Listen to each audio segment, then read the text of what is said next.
Hi, everyone. I'm the Colonel's Corner on Rumble, and everyone knows me as Colonel Roxanne Towner-Watkins. And I'm joined today with War underscore hamster. And just to tell you a little bit about my background, I spent 30 years in the United States Air Force. I retired as a colonel and I've traveled all over the world. I've been deployed multiple times, a couple of times to Southwest Asia. I've traveled all over Southeast Asia. Very familiar with that part of the world. I have several degrees. One of my degrees is in strategic studies, which kind of is an overview of global military, political operations, if you will, over the course of the last 100 years. That was Air War College. I graduated from there in 2003 with a master's degree in that. And history has always been a fascination for me. I am an avid reader, I read a lot. And that's kind of my background. I'm going to turn it over and let Warhamster introduce himself to my audience. Hello, my name is Brady, also known in some corners of the internet as Warhamster. My background is I consider myself a reformed Wall Street guy. I spent 20 plus years working for the major banks and also as an independent in the finance world. As I was rising through the ranks of that wonderful world, I got to peek behind the curtain a little bit and notice that there's some things that just weren't the way they were supposed to be. As an avid researcher myself and an amateur historian, I started digging deeper into what really makes the world work. Fast forward to the world started getting really crazy around 2015 or 16, and I started getting pretty active on the internet. Everything from Russiagate to you name the rabbit hole, I've probably been down it at least once to some degree. I actually met the good colonel recently. My fiance is also very much into. She's a very talented researcher, and she kept forwarding me articles or clips from the Colonel's Corner on the same subjects that I'd researched. And as we started corresponding, we realized we'd come to really similar conclusions from a different direction, and we thought it'd be kind of complementary to really kind of present some of this real history stuff together and give slightly different perspectives. So here we are today in the first of what I hope is many good fun shows. Absolutely. And what are we talking about today? We're talking about Operation Gladio. Oh, a fun one. And I came across Operation Gladio in one of the books that I was reading called The Third Way. The Third Way is written about the erroneous assumption that there is a far left and a far right, because there's not. There is a perception that was created on purpose that communism is on the left and fascism is on the right. They are both very leftist ideologies, but you need, in order to psychologically funnel people to a particular direction, you need something that's on the left and something that's on the right in order to push people, what I refer to is onto the cattle car. And the narrative got built around the early World War I, World War II, that fascism was going to be designed as a right issue, so that, as the author in The Third Way points out, you can come at people from the left and you can come at people from the right and kind of hurt them in the direction that you want. And I found that concept fascinating. Yeah, and it's something I agree with 100%. I guess in my introduction, I should have mentioned that I do, I'm a amateur constitutional scholar, and I help Douglas V. Gibbs teach the Constitution class, both online and used to be in person. But one of the things we describe is the far left is 100% authoritarianism, and the far right's 100% anarchy. Exactly. But that's also 100% individual liberty. So what the founding fathers' goal was to be as far right as you could be, the most individual liberty you could be, and still maintain order. And what you're talking about is the artificial calling fascism right and communism left. Well, that's just the divide and conquer strategy. Exactly. It doesn't matter if it's right versus left, black versus white. They want to distract Exactly. us, so we never look up and see who's pulling the puppet strings. Exactly. And um, one of the things that I noticed right away in um, Trump's narratives is he never allows people to create the false narrative and then answer it.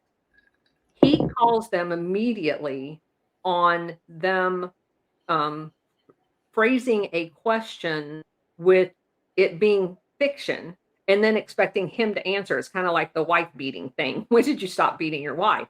Um, Anybody that has a conversation about far right, I ignore because they're they have completely destroyed their credibility by the use of that term. And I just won't accept that hypothesis. And I think if more of us in a dialogue would do that, it's based on knowledge. And that's the reason why I feel compelled. And I've spent literally hundreds of hours reading and beginning a podcast in order to help people who still work and have a day job to have the information to be able to refute it in a concise manner. So when I got to the end of the third way, I feel like I'm fairly competent in military operations and things that has gone on in the past. He talked about a concept called Operation Gladio. And because that was new, I had no idea what it was, and I'm instantly intrigued. So it's also referred to as stay behind units, and it's Mm. also referred to as the strategy of tension. All three of those things are synonymous with each other.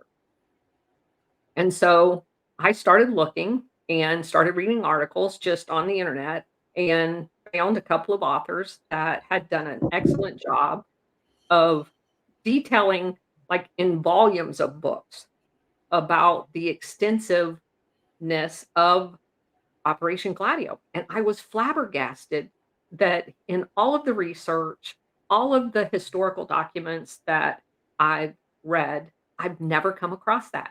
And of course, I immediately get on my phone to my network.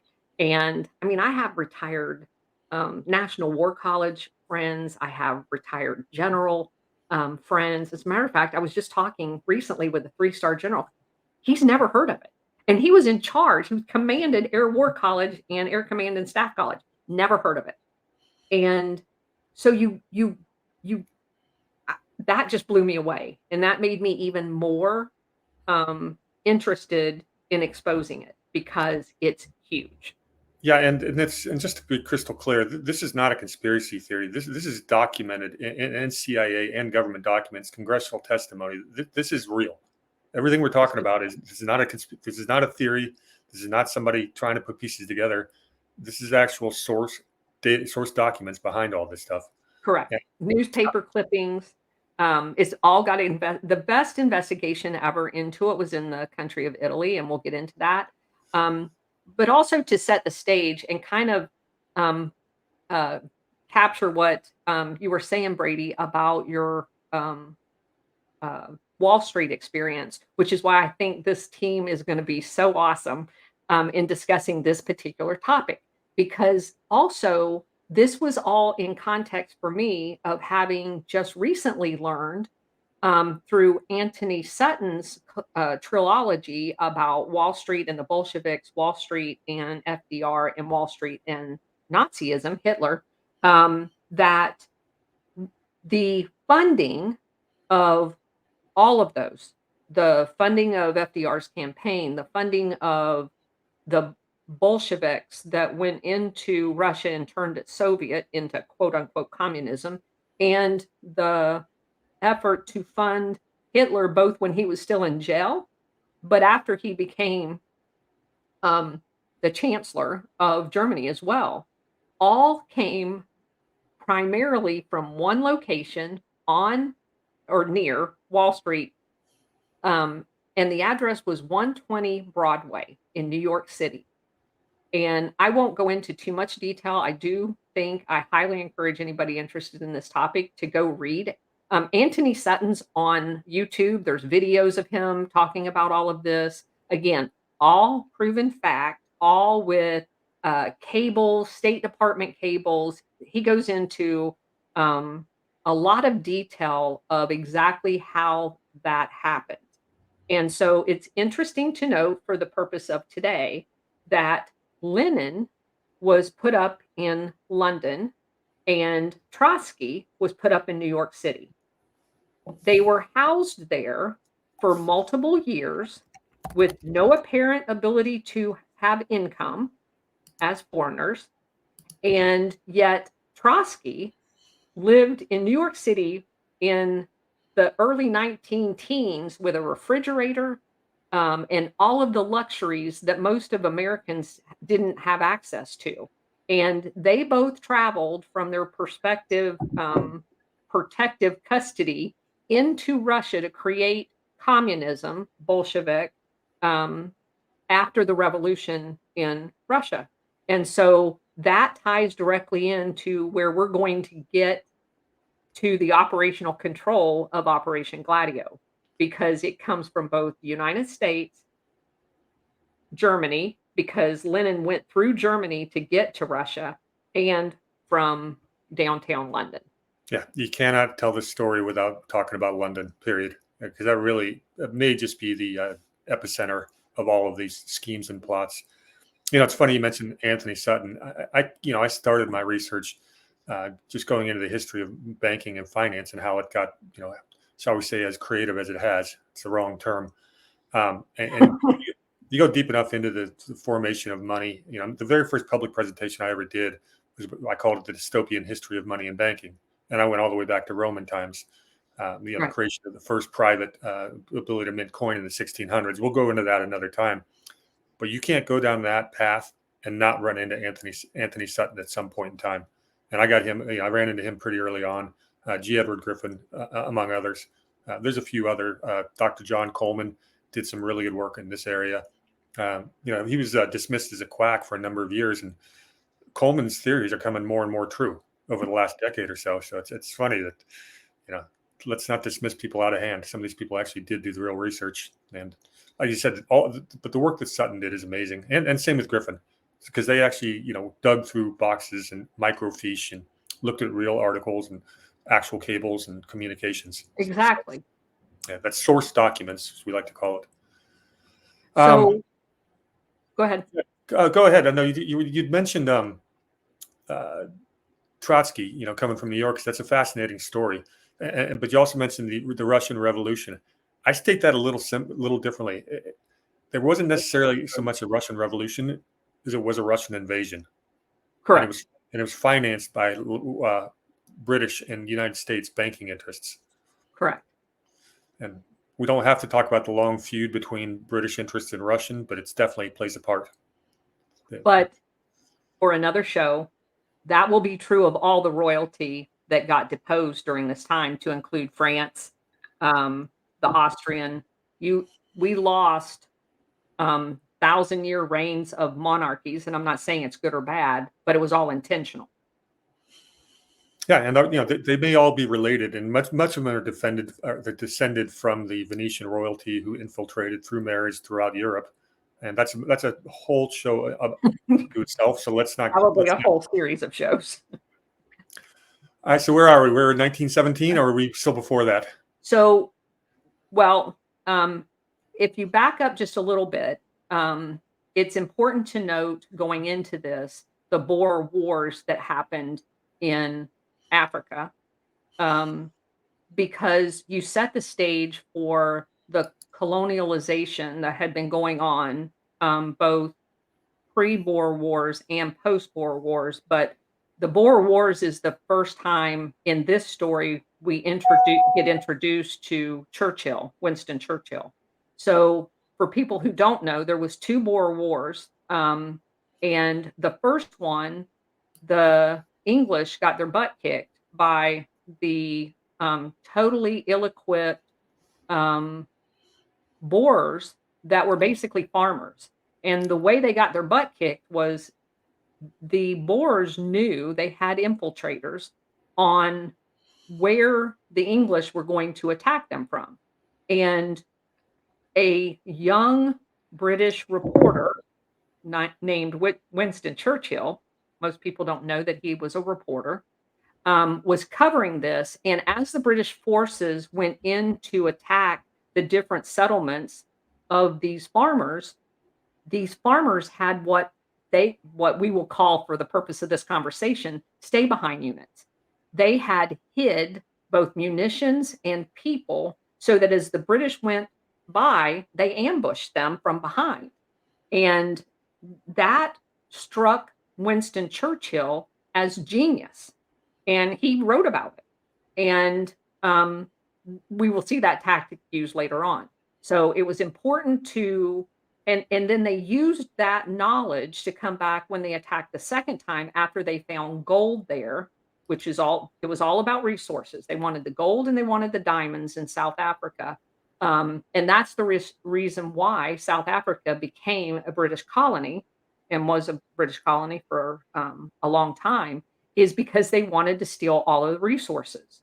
These people, which then leads us to the Fabian Society and the London School of Economics, the Balfour Agreement, and all of those. And I'll allow Brady to come in here in just a second. But this sets the stage for what was the next phase of Operation Gladio.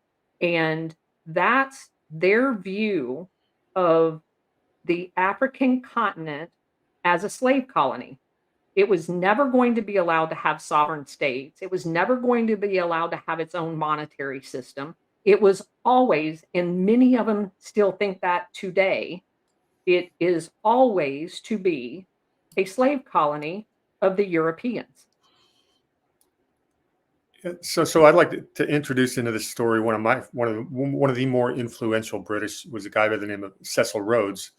If you're familiar with the name Rhodes, he's the one who founded the Rhodes Foundation right before his death, early 1910s, and that's influential to today. But he's a fascinating story. He came from a relatively well-off family in England, wanted to go to Oxford, did not get in. His family sent him to South Africa to basically get some worldly experience. About 2 years after he got there, they discovered the big diamond. They discovered diamonds in South Africa, and that really started the diamond rush there. By the age of 24, he'd accumulated quite a bit of wealth and started buying up other people's claims. This is a pretty good businessman, to the point where they named 2 countries after him, not just Rhodesia, but I forgot the name of the other one. But and he was basically at the heart of the Boer Wars. Basically, he was trying to push British interests against the Dutch interests, and that really instigated the whole thing. Where he gets kind of fun, skipping forward to that, is he'd get back to London. He would get to go back after he earned his money and go to Oxford, and he did some interesting writing. And just to give you a couple of quotes from him. He wanted society to ensure the spread of British rule to entire continent of Africa, the Holy Land, the Valley of Euphrates, the islands of Cyprus and Canada, the whole of South America, the islands of the Southern Pacific, the whole of the Malaysian archipelago, the seaboard of China and Japan, and the big part, in bold caps, the ultimate recovery of the United States as an integral part of the British Empire. That's in his own writing. I have that same quote I was going to read. That's hilarious. Great minds. More from him. I contend that we are the finest race in the world, and that the more of the world we inhabit, the better it is for the human race. Just fancy those parts of the world that are at present inhabited by the most despicable specimens of human beings. We go on, but he was pretty prolific in his writings and where he came from. You know, he was a Freemason, but he also thought the Freemasons were not using their influence effectively enough. And he said, why should we not form a secret society with but one object, the furtherance of the British Empire, and bring in the whole uncivilized world under British rule? And so if you go back and look at these Rhodes Scholars that followed, you know, this is what they taught at Oxford, and the Rhodes Scholars, you've got some pretty influential people today. Rachel Maddow, Bill Clinton, Strobe Talbot, Cory Booker, just to name a few. General Wesley Clark, But that's the thinking of Rhodes and the ideology permeates to today. And we'll, Okay. So keep in mind Wesley Clark when we get to who runs Operation Gladio. mhm, duly noted. So that's really the background on Rhodes. He was. This is when all these other institutes, like the Tavistock Institute, were coming into play. Council of 300, RIIA, and CFR, the American version of that. But I know you're going to touch on that, so I'll pass the baton back to you. So we have the creation of the Fabian Society, the School of London School of Economics, all of this coming under the Cecil Rhodes financing, if you will. The Balfour Agreement, the people that are involved in the drafting of the Balfour Agreement, which is what's interesting about the quote you just read and them capturing the Holy Land. I will make the argument as part of Operation Gladio, that's exactly what we're seeing today. Um, it's what happened in the late 1940s when they set up the country of Israel and how they went about doing that. But the same people that drafted the Balfour Agreement, the Milner and all of those, they were all involved in both the Fabian Society, the Round Table, the Chatham House, all of those uh, secret societies, if you will. And it's interesting that you mentioned the Masons because as those of us who've looked into this, you realize that it goes back to the late 1700s when Adam Weishaupt wrote basically that they were going to create the secret society inside of a secret society, and basically infiltrate the Masonic orders, which at that time had basically just been trade associations. They weren't really secret. They were literally Masons that because that was the major trade throughout all of Europe and very Christian oriented. And so they created inside of Masonic orders this secret society that Adam Weishaupt talks about that permeated throughout Europe, came over to the US as part of the. So literally what you just read is the playbook. And you realize that he outlined they're going to retake America. They're going to take over the Holy Land, and I'd argue they've been very successful, in a very evil way. Yeah, I So think successful in the point that if you look at the United Nations, the United States has one vote there, but members of the British Commonwealth have 55. thank you. Yeah, I Thank mean, you, thank you, thank you.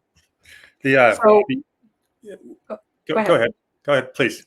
Well, so I wanted to outline the concept of, especially for those of us in the military, they recognize this immediately. Um, we, from a strategy standpoint, have kind of segregated the world into what we consider combatant commands, like Southwest Asia's CENTCOM, we have PACOM, and that's so that we can formulate policy with like areas that have normally common economic systems, common resource issues. They normally have common concepts of governments. So the Cecil Rhodes Roundtable people wrote that, and I also want to introduce uh, Oswald Mosley. He did a lot of writing as well. He is part of the round table. He is a fascist by his own admission. He set up multiple Nazi slash socialist slash fascist organizations as political entities inside of England. Um, he um, is famous for this concept I'm going to introduce. They created, and it was also talked about in the Third Way book, Pan America, Pan Europe, Pan British Empire, Pan Asia, and there was a total of 6 or 7 of them. But basically, they're doing what we do in the military and breaking up the world into these common currency, common customs, and common trade. And they did that. So Yeah, they did that to such an extent that they even had the North American currency was named the Amero. We've already got the euro. This is, correct. and you This can is read part about of their this. plan. You can read about this in the United Nations documents, World Economic Forum, many others. What's important about this, though, is how they viewed Russia. Russia was viewed as being everything west of the Urals, part of Europe, everything east of the Urals, part of Asia. Russia was not going to exist. And that's why in today you have so much focus on destroying Russia is because Russia as it exists today doesn't fit what they want it to be. And they will continue to attack it until it does. So that is something that's necessary to put in the back of your mind as we go forward on how this whole thing unfolds. When we get So to when we get to go the ahead. 21st when we get to the 21st century, circle back on that, and I'll talk a little bit about the Primakov doctrine, because the Russians understood this very well, and their entire foreign policy is basically a game plan for how to resist that. And a lot of it's about getting off the monopolar currency system, which they have successfully done. But we'll get back to that.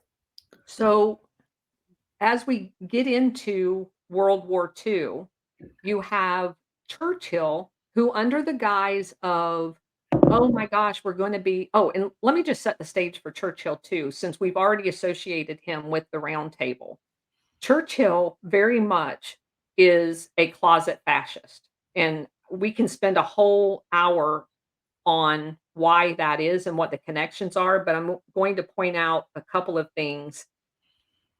He sets up what they actually referred to as stay behind units in case they were invaded by Germany. I would argue that's not at all why they were set up, but because he knew they were not going to be invaded. And the way he knew is there's a family in Britain that's last name is Mitford, Mitford. They had 5 girls. One's a stated communist. One's um, the rest of them are basically socialist or fascist. The parents were all part of the whole Oswald Mosley little clique, but I'm going to talk about 2 of them. One of them's name's Unity, and one of them's name's Diana. Diana becomes Oswald Mosley's wife, the fascist. So she's very much in that same line of thinking. And Churchill's wife is cousins with the Mitfords. So they have, I mean, they go to dinner all the time. They're part of dinner clubs together. They talk often. And Unity becomes Hitler's lover. Diana travels routinely to Germany throughout World War II. And it is now believed that she was the go between Churchill and Hitler as far as intelligence goes. So dig away on that because that is a fascinating story.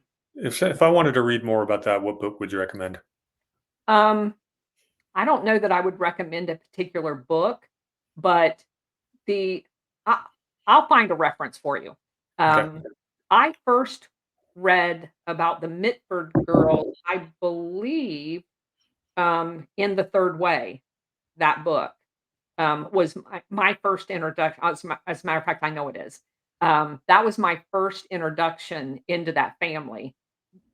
I had at the time somebody that did a lot of German research and had provided, and it's on my uh, True Social page called hashtag International Syndicate.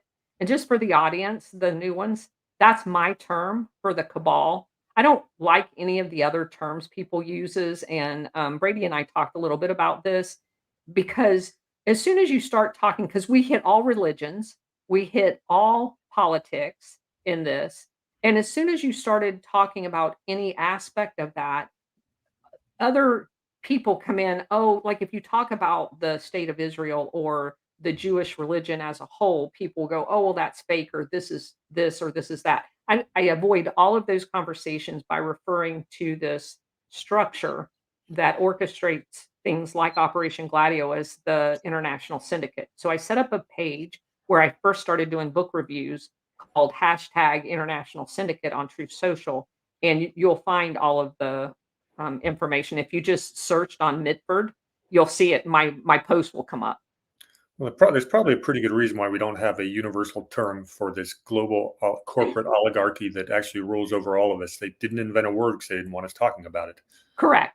Yeah. And that's why I knew at the very beginning, the first couple of posts that I made and all of the squabbles that went back and forth, I'm like, "No, we're not doing this." I'm not gonna argue with you about whether somebody's a real religious advocate or not, because it's the same thing with the right and left. I'm not playing. I don't play in those conversations. So, I came up with my own term. You can't argue because I made it up. So, anyway, we go on to Germany's role in setting up Operation Gladio. So we know where it originally originated from, the Boer Wars and Churchill. Now, I'm not gonna I can't say for a fact that Churchill came up with the idea and it got transmitted to Hitler. I would not be at all surprised, because there was lots, as I said, informal communications going back between them. But as Germany took territory, Germany created stay behind units. They did it in Czechoslovakia, they did it in Ukraine. And I will add that the ones in Ukraine are the neo Nazis we're seeing today because Operation Gladio is still in existence today. So, all of that territory, Poland had them. The ones in Poland were vicious. Um, France had them. So, any territory Germany, Italy had them. Any territory they took, they set up stay behind units. Stay behind units were notorious for they had weapons, they had explosives, they had money, and they had comm equipment. And the purpose, we were told originally, was that if the German territory got taken over by the quote unquote communists, who remember are the same people, um, that they would be able to spring up and fight against the awful communists. So I don't believe for a minute, and I can make the argument why I don't believe that. My contention in having researched all of this is they were designed to stay behind the refocusing of World War II to a much longer war. So we think World War II ended. I'm going to make the argument it never ended. They changed operational and tactical level um, operations. Their goal is still the same: world domination, new world order. 100% agreed. I did a presentation called American Fascists that talked about the American financial interests that financed the Germans. You know, how we had American Wall Street law firms created our intelligence agencies. Yes. That's where Alan Dulles comes into the picture. Wild Bill Donovan gave him a huge leash. Dulles was over there working in Switzerland, Bern, Switzerland. He'd also been in Switzerland 30 years previously at the Treaty of Versailles. Yep. Him and his brother both, John Yep. Foster Dulles. Anyway, so Alan Dulles was the American mastermind of the Stay Behind program, Operation. Boy, I just drew a blank on that one. Where Well, we, Operation Gladio is the stay behind units, and Alan Dulles is responsible for its transition to its current use. yep, I mean, he exfiltrated Nazis like Reinhard Gehlen. Galen. Yeah, Okay, so you're getting ahead of me. Hold on, just one second. So in Germany in 1942, General Galen, gets together with at the time a colonel, but he eventually becomes a general, Wolf. They create these stay behind units and put them in all of the countries they're taking over. They were originally called werewolf units. Citizen by day, werewolf, killer by night. So as they stood up all of these with those common, and they normally did it in forested areas that most people do not transit so that they would not be discovered. And that's interesting when you look at the Safari Club, the worldwide, whatever, World Wildlife Fund, all focusing on forested preservation areas that they put off limits to people. Just saying that. So as we go forward, the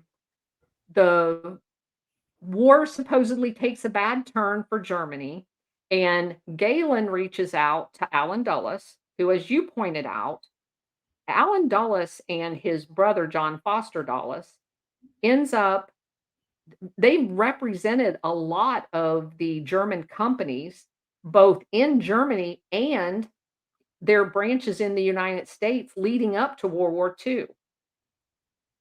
So Alan Dulles reaches out Galen reaches out to Alan Dulles. Galen says, "If you can guarantee me my freedom, I'm going to turn over my Gladio units to you, my stay behind units, my werewolf unit network. I will tell you wherever they all are. I will help you set up new ones in all of the allied countries, and we can work this operation together." So Galen gets transported via military in a military uniform of the United States government into the United States. He gets debriefed in Washington, D.C. He goes back to Germany. Galen becomes the West German first quote unquote non Nazi Chancellor Adenauer's chief of intelligence. So you've got the guy that was Hitler's chief of intelligence, General Galen, who now wears civilian clothes for Adenauer's government, supposedly all denazified, as his chief of intelligence, working with what will soon be Alan Dulles, the CIA director. Yeah, it's So go ahead. it gets funny. You mentioned the business interests that Alan Dulles was representing. This is a Wall Street lawyer. Wall Street lawyers were the original intel agents. The company Correct. he, the firm he worked for, Sullivan and Cromwell. Sullivan and Cromwell has been around since the 1870s. They did the intelligence that allowed the United States to annex Panama at the behest of the DuPont family's United Fruit Company. This is, economic adventurism. It's the very earliest stages, but this was Sullivan and Cromwell. They were on the ground before we annexed Hawaii. They were there in 1898 before the Spanish-American War. I.G. Farben was a giant drug and chemical giant with immense United States financial ties, including the Prescott Bush, the really private Wall Street bank called Brown Brothers Harriman. Harriman in the 1920s inherited the largest fortune in American history from his father, railroad robber baron Averill Harriman. And these ties, it's a really small group of people, and an Well, awful lot of them flowed through Yale University and Skull and Bones. correct. So, if we want to, do we want to go the pirate angle on this, or we leave that for No, another day? we'll Okay, leave that for another day. okay. Um, but also, since you did bring that up, I will say that all of this was on purpose because when you go into the Soviet Union, you find the GEs electrifying the Soviet Union that was supposedly the bad guys. You find all the railroad barons putting all of uh, uh, the railroads throughout the Soviet.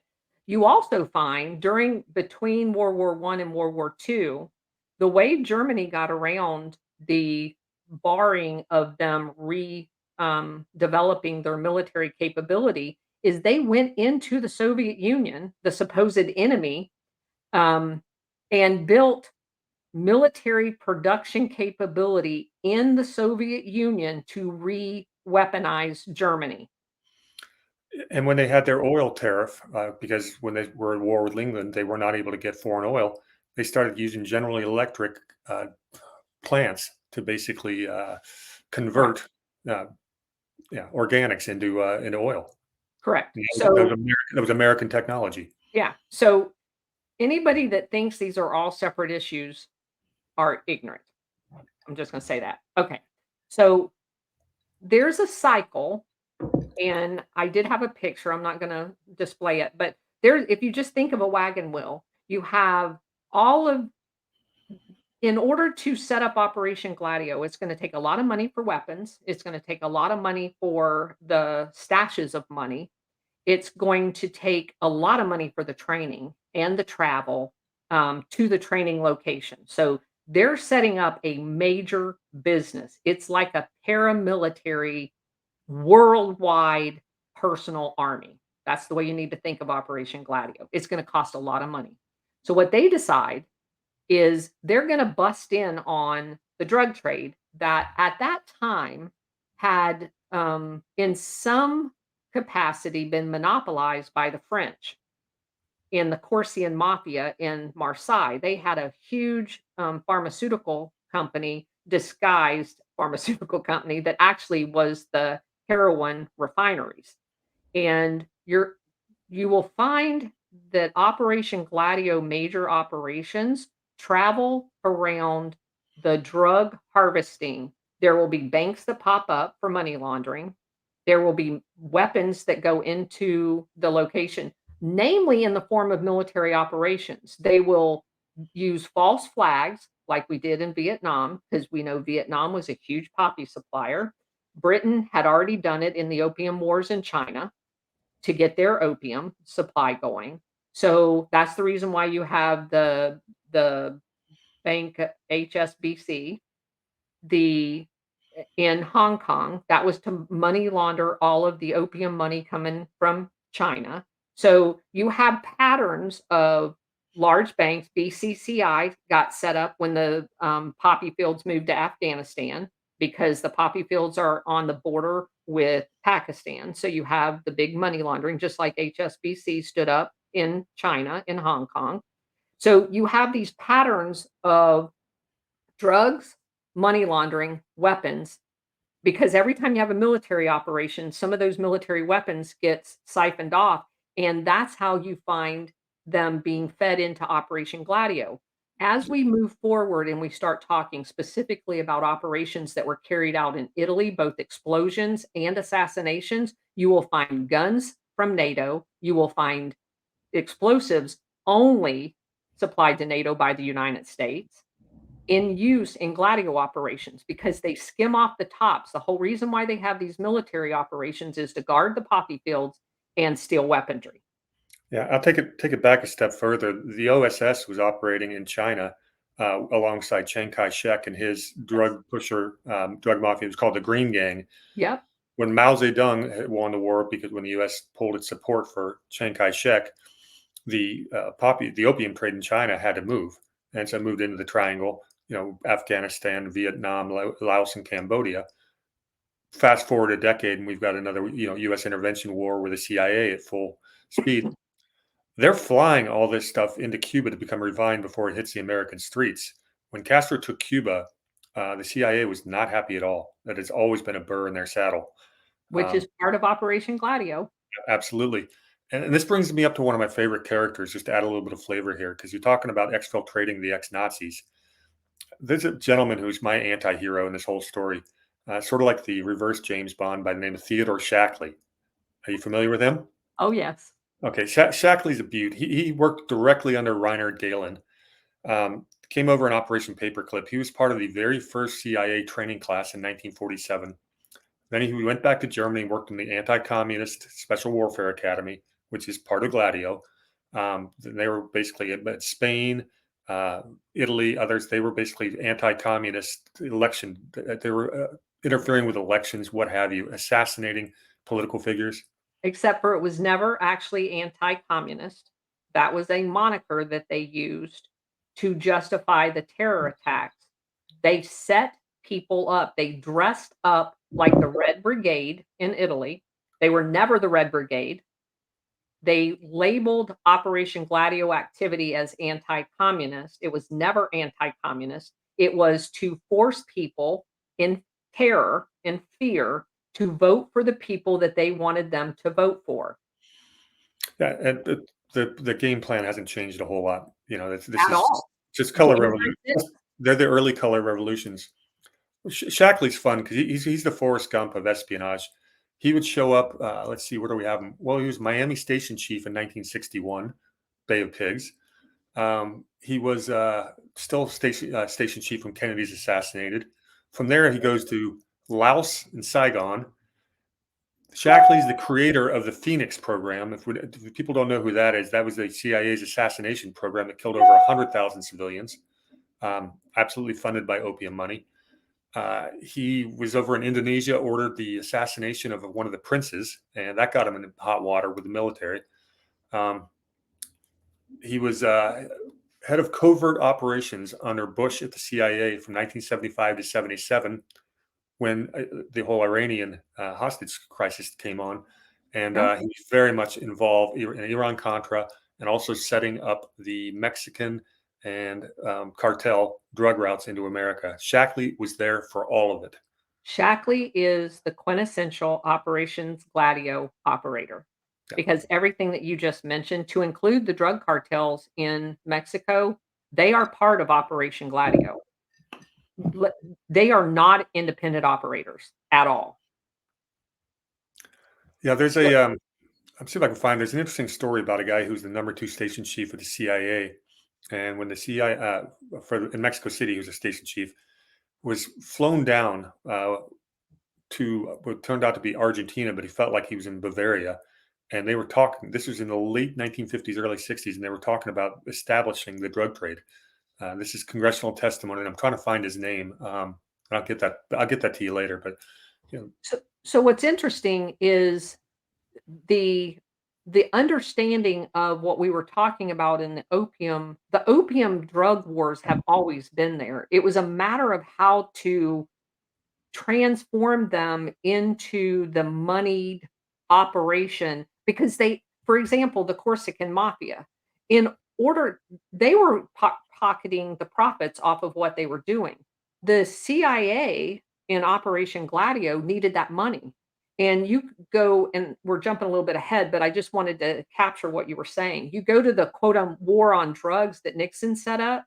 Do you know the only people that was ever processed or found criminally at fault were the Corsican mafia, not the Sicilian mafia, which is where the CIA was now shifting all of their trade to. They yeah. needed to close down the Corsican mafia because they were outside the control of Operation Gladio. They need control of the entire drug trade in order to fund this paramilitary buildup of Operation Gladio. And everything to include everything our politicians have ever done to include Senate has to do with that. And the Sicilian mafia, how they got involved in this is a fun little quick side story. Is Operation Underworld. You know, the American military was having a tough time patrolling the docks of New York City. Well, if you want control of the docks, who do you go to? You go to the mafia. So Lucky Luciano had been locked up 2 years earlier. So New York Governor Dewey, who's the one who prosecuted him, went and made a deal with Lucky Luciano and said, "Look, we'll let you out of jail if we can get the Sicilian mafia to fight that. You know, help us fight. You know, now that we're fighting ostensibly fighting the fascists in Europe." Well, the Sicilian mafia is more than happy to, because the first thing Mussolini did when he got into power was locked up all the mafia dons in Sicily, and they were And there. and Masons. Yeah, and when you when the mafia gets involved in any kind of racket, they never get out. So Correct. they were involved in our military intelligence before the CIA was even invented. So that all happened in 1943 with Operation Underworld. Correct. So, also another facet of this is when you have the cycle set up and you decide that you're gonna change locations like they did from China to the Vietnam area, you have to have refugees. You have to have, that turmoil that's created as a result of that because that's how you get the human trafficking aspect of it. So, then you have it moved from there that moved into the, area of Turkey, Iran, and northern Iraq, and when that area became, notorious for poppy production, you have exactly the same thing. We're going to have a war in Iraq. You're going to have all of this military. You're going to have banks pop up and you're going to have refugees. And that fulfills that whole cycle. That cycle got repeated in South America when they decided they were going to move poppy production down there. You had the takeover of Chile, the takeover, and every one of those presidents were assassinated or they were kidnapped, and they were done so with known Gladio trained operators. They went in, they created stay behind units, then they activate them, they take over. If you vote for the wrong person, the same thing happened in Argentina. The disaster in Argentina, I'm jumping a little bit ahead, but the disaster in Argentina was one of the worst that they had ever had. They had so many dead bodies as a result of that. They were loading them up on airplanes and dumping them out in the water. They couldn't bury them fast enough. That's what these people do. And So taking a step back, the reason it's so important that the shadow state that's rising up is able to self-fund itself is they could now operate outside of congressional oversight because weren't relying on all Congress. black book operations. Yeah, and they, if you don't have to ask Congress's permission, you don't. So they were able to, and that's why this, CIA can just say, no, it's classified, and you can tell the president they can't know things. Yeah. It is a shadow government. Because every time when the DEA was set up, the I have quotes from DEA officers that said every time they did a major bust, they never got to arrest anybody because they were all CIA agents. So that's literally a quote. Yeah. Well, So you mentioned Cuba before, so let's talk about, it being, as you mentioned, when the opium came out of the Far East, it transited Sicily for the lab preparations after we got rid of the Corsica, mob, and in that refined area, and I gotta tell you funny, if anybody's a Godfather, movie, buff, go back and watch Godfather because there's a couple of people that's gonna come up. The P2 called Propaganda Do, and Do for Italian is the number 2. Propaganda Do is the Masonic lodge that was set up by the Black Prince of Italy, and over almost 1,000 either mafia, Vatican, or Italian officials were members of it, to include their president, to include the chief of intel.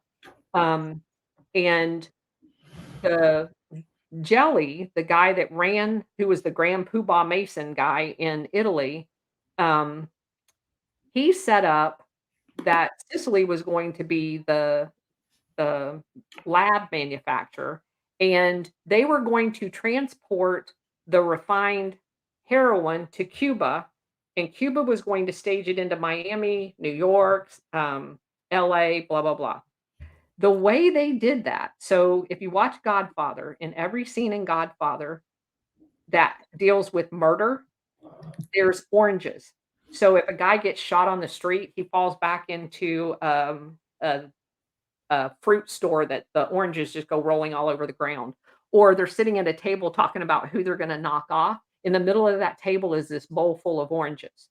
Well, one of the funny, like funny, haha, but, they're telling you that the way that they shipped opium to Cuba was in plastic fake oranges. And they would put them in crates, they would put real oranges on the top, everything below that in the crates were fake. And that's how they shipped oranges from Italy or, opium from Italy into Cuba. yeah, there's also quite a bit of military transport involved in some of the shipping that stuff as well, because the military Which is transport. why it's important you have the wars, because you have airplanes flying in, you have ships delivering stuff. That's why they have to have the Afghan war, or they had to have the Vietnam War. You're absolutely right. The Flying Tigers in Yep, Burma all I've, had to do with the opium that was, being harvested in China. I've got So so we get to, an Operation Northwood. Operation Northwood was created, drafted by CIA, Allen Dulles, and General Lyman Lemetsker, the chairman of the Joint Chiefs of Staff. Operation Northwood was an Operation Gladio event. In it, they proposed to the McNamara and to JFK that they wanted Cuba back so bad that Operation Northwood was featured all of the major cities in the United States having terror attacks with stay behind unit trained people to dressed as Cuban um, nationalists to basically say we had been invaded by Cuba. Communism was taking over, but at the entire time, it was going to be people dressed up as Cubans, never Cubans. And they were going to kill tens of thousands of Americans to instill fear so they could do a ground invasion of Cuba. JFK says, absolutely not, we're not doing that. Allen Dulles, just prior to the disapproval, had been fired.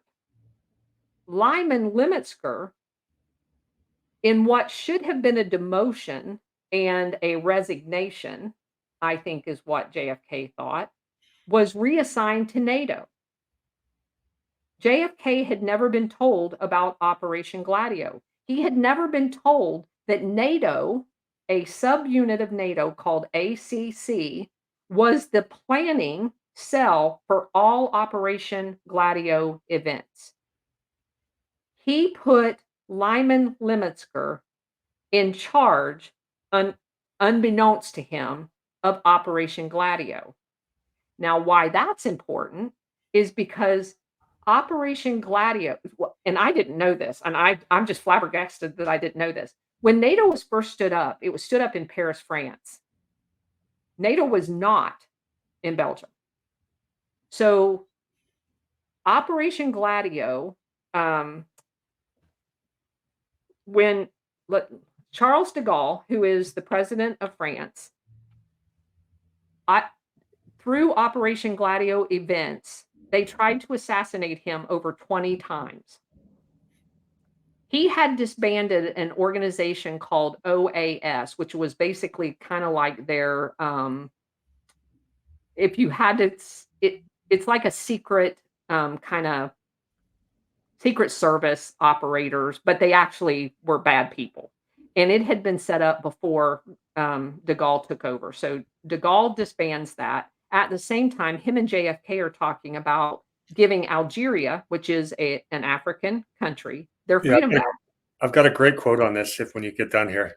Okay, so because Operation Gladio is to create this fascist one world order, de Gaulle nor JFK was allowed to give Algeria the freedom. That's contrary. Africa 100% is going to be a slave colony. There's nobody allowed to be free in all of Africa according to their plan. So the minute de Gaulle started saying he wanted French out of there and he wanted to give them the freedom, they started trying to kill him over 20 times. Yeah, this is the OAS. It's the The OAS. But here's the Armies. interesting tie to Operation Gladio and to JFK. With Lyman Lemetsker, de Gaulle kicks NATO out. He withdraws NATO forces or French forces from NATO. France does not rejoin NATO until 2009. I didn't know that. So when within a year, JFK's dead. The day JFK gets assassinated, the Dallas police picks up a known OAS agent and escorts him without ever questioning him to the border and dumps him off in Mexico. So the same people that were trying to kill de Gaulle over 20 times are known to be in, two of them were known to be in Dallas the day JFK gets murdered. All right, so a couple quotes to add to absolutely agree with what you're saying. There was a phone call between de Gaulle and JFK, and where JFK says, "No, I had nothing to do with the coup attempt, but I can't speak for my CIA." And then Correct. there's a quote from de Gaulle after when we came home from JFK's funeral. He basically flat out said on French television, "Kennedy was killed by the same security forces who went after me." Correct. And Yeah, that's that's in one of my bio books. if anybody's seen the movie Day of the Jackal from 1962, that's what that's all about. It's about So, and what's interesting about that is that you bring that up. When you go back and you start reading things, you your brain's like, "Oh my god, that's Operation Gladio. Oh my god, that's Operation Gladio." And it's not to say that everything is, but Operation Gladio explains so much of our history that has always been at odds with logic because you couldn't see that silent hand in it. They seem to be disconnected, but all somehow tied together. Operation Gladio is the backbone that ties them all together. And we're just talking about history. We're not even talking about the stuff that goes on yet. So, just for the audience, I was stationed in Italy in 1990. I got off an airplane on August 2nd. And you might say, well, that's strange that you remember that date. I remember that date because when I got off of the international airplane in the international terminal at Rome Airport, there was about 5 Carabineries with AK-47s to every 1 passenger in that terminal. And I'm looking around going, "What the hell have I done?" I'm thinking Italy is like a European country, I've seen all the pictures and I'm like, "Holy crap, are we at war? What the hell happened in those 6 hours I was on an airplane?" Well, what happened was Saddam Hussein invaded Kuwait while I was asleep on the airplane. So I get off the airplane in Rome, and they're under high alert. For people who don't know, there's a lot of speculation. The ambassador that was in charge of Iraq, April Gillespie, basically gave the go ahead a few days before that to Saddam Hussein to invade Kuwait um, by basically saying, "Oh yeah, if you do that, that old squabble you've had about them oil wells down there. If you do that, we're not going to do anything to you." So what does Saddam Hussein do? He invades. Let me tell you about the timing. So I'm reading through Operation Gladio, and I find out on the 2nd of August, 1990, there was a huge exposure in Italy about Operation Gladio. And what's the best way to bury exposure? A war. So you have prior the week before that, they had discovered that 1,000 list of the P2. They discovered that the Vatican had been money laundering for Operation Gladio to the tune of multiple billions of dollars. The Archbishop from Chicago had been brought into the Vatican to be put in charge of the Vatican Bank. And did you know that the Vatican Bank has only been around since 1942? Mhm. And did I mention that 1942 is when they set up the Gladio operation in Germany? Yeah, and it's no coincidence that the invasion of 1990 came right on the heels of the Iran-Contra investigations, um, Correct. which is also, a CIA So operation. the next 90 to 120 days that the exposure is happening in Italy, and then it cascades to all over Europe because Andreetti, the guy that was the prime minister or president of Italy, isn't gonna take the heat alone. In October, these people are so tone deaf that the ACC part of NATO that has quarterly meetings of Operation Gladio continued to have meetings. They had had a meeting in October of 1990 as all the exposure is coming out. So in November, when more exposure happens as a result of an investigation into Italy's Operation Gladio units, Andreetti, all of the European presidents and prime ministers are all going, "I don't know anything about it." Andreetti was so pissed off, he got on national television because he wasn't going to go down alone. He does end up in prison, but he's not going alone. He calls out every single one of the heads of the European countries and said, "If you don't know anything about it, why was your guy at the NATO meeting? I know your guy was at the," and he's like, "Germany, your guy was at the NATO meeting. France, your guy was at the NATO meeting." Oh, and so he calls out every single one of them that had sent representatives implicating all of them. And that's when journalists then knew to go dig into all of these other countries that they all had stay behind units. They all had Operation Gladio. And in Italy specifically, I mean, they were they one of the Operation Gladio events was at a bank where like 100 people they basically did what they were trying under Operation Northwood gonna do here in America.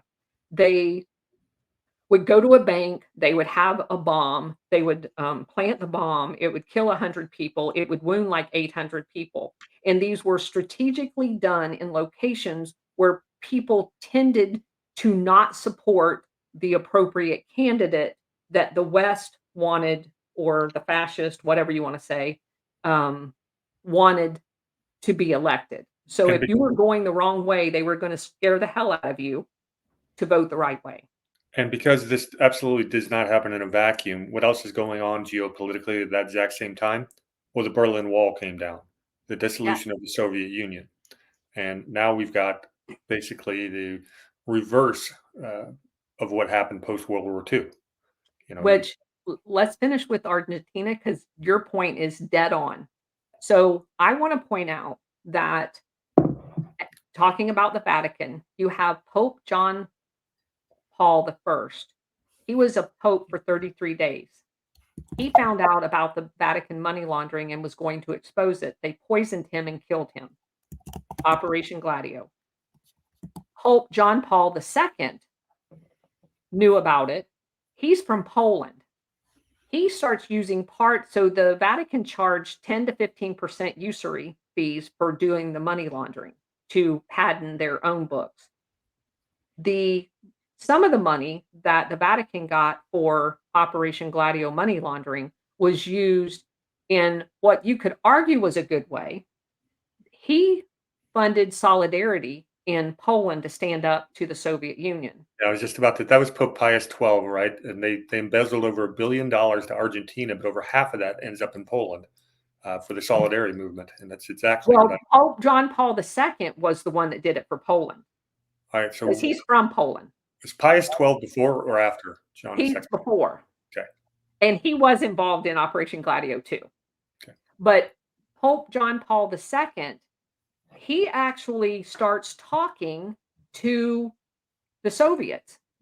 And one of the Operation Gladio authors, with documentation, documents messages sent by Pope John Paul II to the Soviet Union suggesting he can siphon some more money through solidarity to the Soviets to help them because they know that the Soviet Union is failing. It's in a critical state at this point, which is just prior to 91. That if they wanted to use some of the money to um, basically, my words, stand up a more democratic form of government and start selling off the resources to oligarchs that John Paul II would help with that by funneling money to so leading up to John Paul II's assassination attempt, which the uh, the fascist people can't have the Soviet Union fall apart at this point because they don't have another boogeyman right now. So they don't want it falling apart. They get pissed off when they find out John Paul II is trying to transition the Soviet Union out of being communist. So they try to kill him. And they use Gladio operators that were trained in Turkey. We have names. They were eventually arrested. This is all documented. So they get mad at John Paul II for trying to help the Soviet Union and because they still need their boogeyman and they shoot him. He doesn't die, but he gets the picture. He stops dealing with it, but the Soviet Union falls apart anyway. And the new pope that comes in as Pope Francis, the current pope, he's the archbishop in Argentina when Operation Gladio disposes of the friendlier, um, less fascist president of Argentina and installs a fascist guy that instantly starts murdering hundreds of thousands of people. And Argentina is a 95% Catholic country. So if Pope Francis, who at the time is an archbishop, would have stood up and said, "Stop that," the entire country would have attacked the people doing it. He could have never gotten away with it if Pope Francis had stood up, and he didn't. Not only did he not do that, Pope Francis turned in priests that were not 100% fascist oriented that were taken as prisoners of war. And in one of the books, there's the two statements from the two that were tortured for over 6 months, and Pope Francis never did anything to secure their release. So they actually have a pending lawsuit in Argentina. He will never go there again. because he is wanted for crimes against humanity in Argentina. First time we've ever had a pope that was under an Interpol crimes against humanity arrest warrant. So a lot of that's new to me. That's pretty. That's very interesting. I'd not heard. I Yeah, did not understand the Vatican connection to that level at that point in time. So good it was stuff. huge. So then the invasion into Kuwait and the Iraq War creates in 1991, now that they know that they have to come up with a new boogeyman, because the Soviet Union and the quote unquote communists, and China's not worthy of being a communist threat at this point. They have to come up with a new boogeyman because you have to have somebody to instill terror from, right? So, what happened with the war in Iraq in 1991? Oh my God, we've got Islamic terrorism. And that became just like they shift poppy fields, they shift terrorist threats. And So, let's not miss out on the fact that basically our intelligence agencies, and this includes the British MI6, are the ones who created these Islamic terror cells in the first place, not correct, just in Afghanistan, but throughout the correct. Middle East. Yeah, So, we created the radicalism.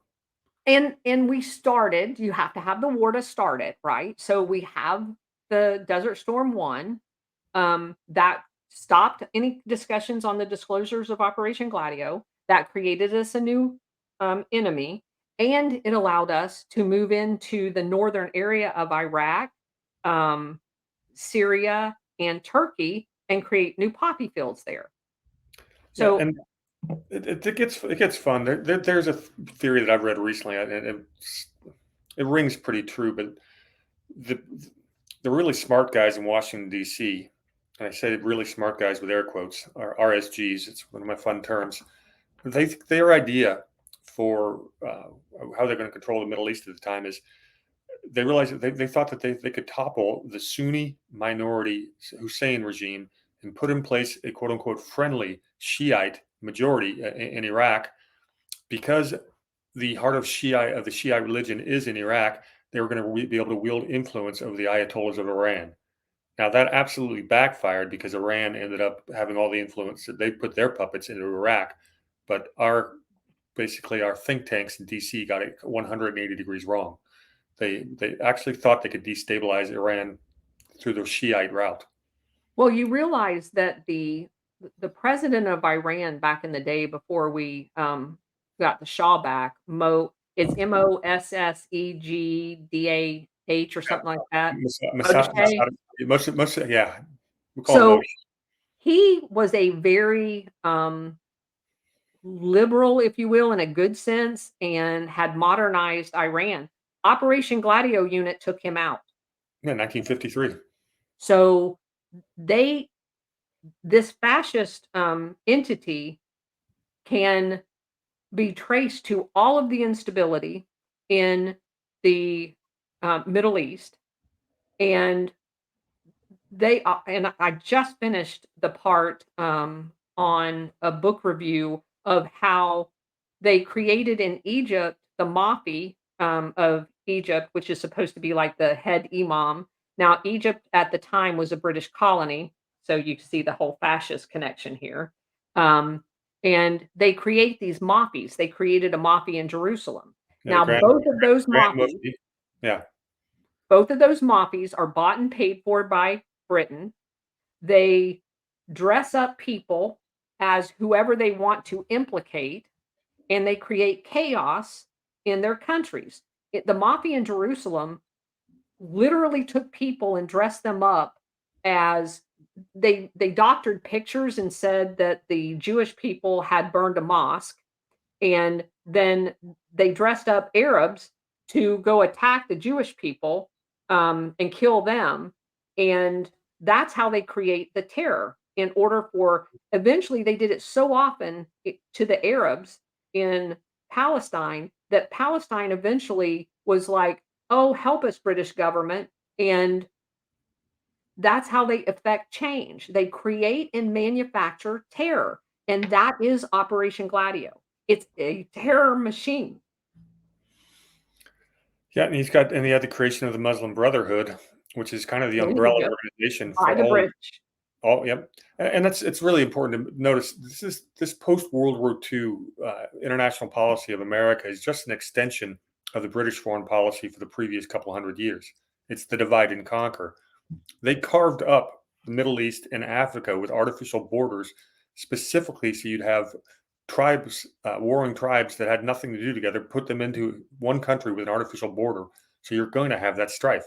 So the best example of that to me, because I lived there for 6 months, is Northern Iraq, Kurdistan. Exactly. So the Kurdish entity, and it was recognized on maps if you go back to the 1930s. You'll see Kurdistan on maps, not that it was a formal country with a president and a Congress and all that other stuff. It was a known entity, it was huge, and it overlays today's Syria, Iraq, Iran, and Turkey.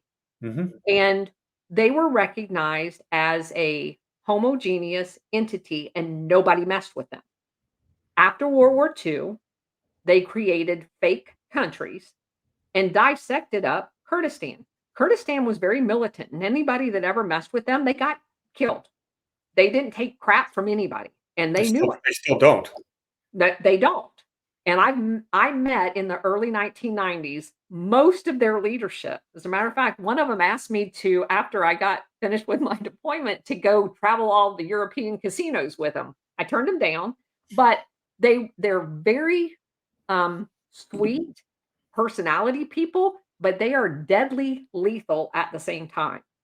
And they have been attacked by Turkey, they've been attacked by Syria, they've been attacked by Iraq, and they've been attacked by Iran. And they do hold their own, but Operation Gladio had Turkish Gladio units dressed up as Kurds attack border cities like Diyarbakir in Turkey, and then they use that as a reason to go attack Kurds. This happens and has happened all over the world. So I think this is so critical of a point. I'm just going to take a second out of our chronology here and say this. When somebody tells you today that Hamas is doing something, you can't believe them.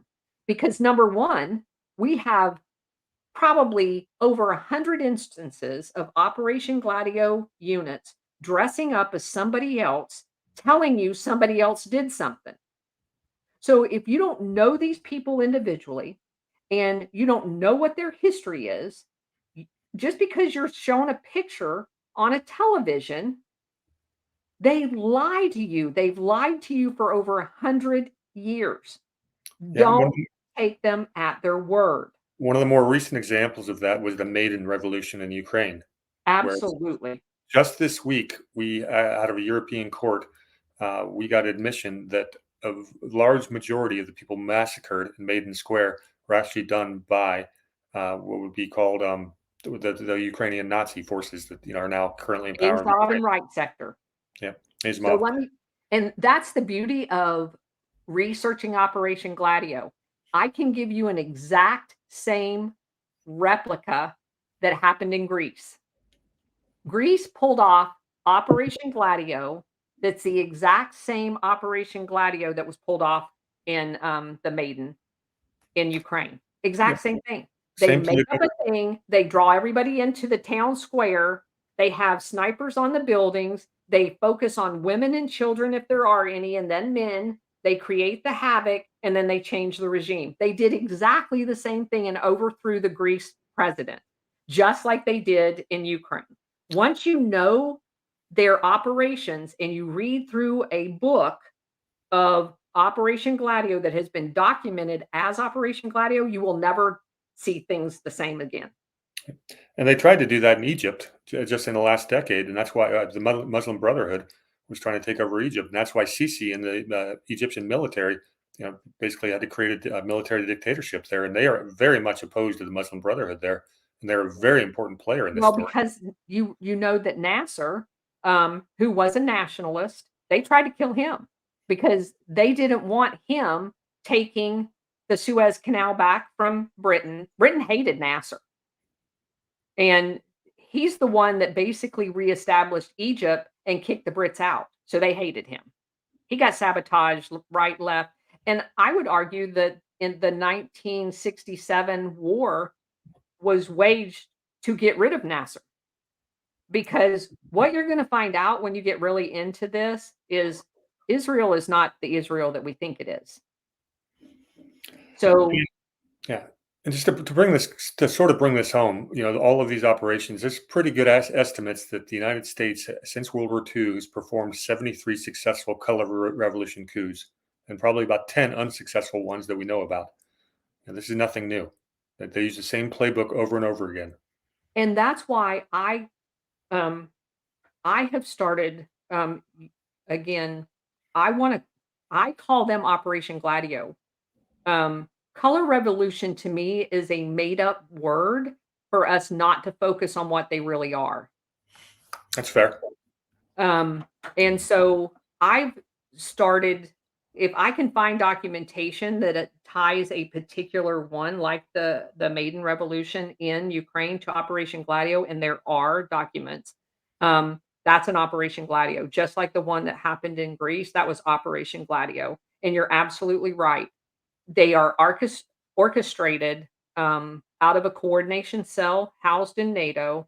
They encompass every single, national intel organization: Mossad, CIA, MI6, BND, the Italian secret, intel apparatus. I think it's SIPR something.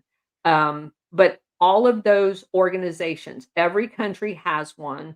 They meet under the auspices of NATO. And so let's go full circle back to Wesley Clark.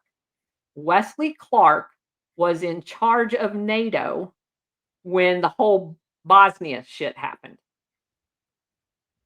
All Operation Gladio. Yep. So you can tie. And somebody sent me a video of him actually, saying, and I don't know if this was before or after his NATO assignment. I would tend to think it would have been before, but I don't know. That basically he was on the joint staff when somebody showed him a document that after the 1991 invasion of Iraq, that we were going to take over 5 other countries. And don't you know that we've done operations in every single one of them? And we had the Arab Spring just in the last decade. And Yeah, make no mistake that Russia's reaction to the Arab Spring, that's what really caused the divide between the Great Russian Reset that Obama and Hillary were talking about earlier in Obama's tenure. That, we had Skolkovo, a Silicon Valley of Russia, cooperating with right, U.S. corporate interests. Of course, they were correct. all Clinton Foundation donors. That schism happened because of the Arab Spring was too close to Russia's front door. Well, I think they were using all of those things to entice Putin. I think they thought they could buy Putin.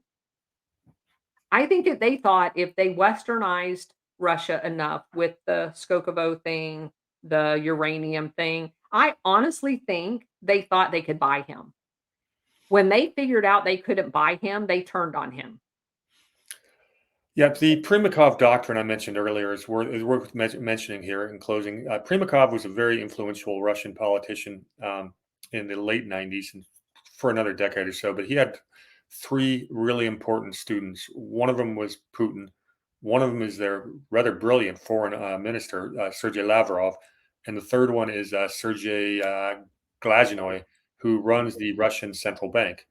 And these are people worth reading because they do not like the European central bank model whatsoever. They understand that it's been created a global monetary hegemony. Russia's survival relies on getting away from, they call it Correct. the Anglo-American rules-based order and the global dollar hegemony or hegemon. That was written in 22 years ago. And Putin's foreign policy has followed the Primakov doctrine to a T ever since. There are three main pillars of the Primakov doctrine. The first one is getting away from the dollar, getting off the dollar-based system, the Bank of International Settlements and International Monetary Fund. We're seeing that accomplished. You know, I'm an American patriot, just like you. I don't want to see the U.S. weaken, but we have used the dollar to not for the betterment of the world. We've used it to bully this banking system, other countries. And this ties into all of it. Uh, it's not just a CIA operation. There are other branches of government that are involved. Oh, And absolutely. so, shall we give it You a know, wrap? I want to just make one last point. When we talked about the refugee situation, one of the casualties of that is human trafficking and child trafficking. And if anybody wants to do any research on tying Gladio to that particular topic, I suggest you start in Belgium. Belgium not only has a very robust Operation Gladio network, but I want to give you the name of a guy by the name of Mark. It's Marc Dutroux, Dutroux. That guy set up the most hideous child trafficking using refugees network to blackmail all of the foreign dignitaries once NATO moved to Belgium. And he's I mean, it's all reported. I also want in closing to tell you as you explore this topic, you will see, and I saw it personally when I lived in Italy. In Sicily, in one bomb attack, they killed 5 judges.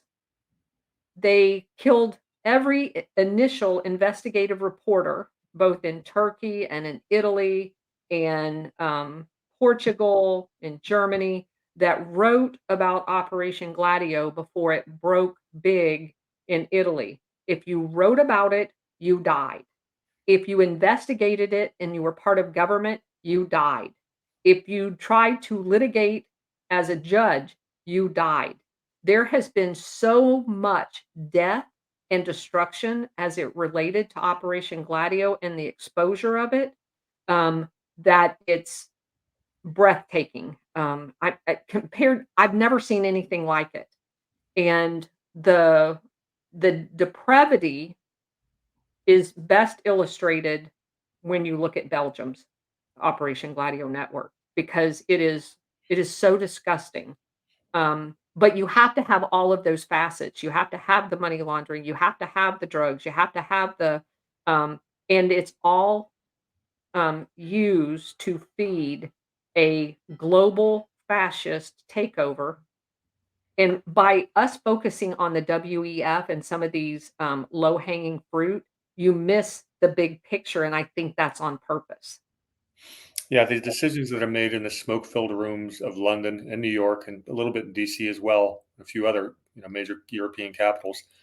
These are names we don't get to know very often. The people that sit on the Council of Foreign Relations aren't necessarily the people that sit at the head of the table.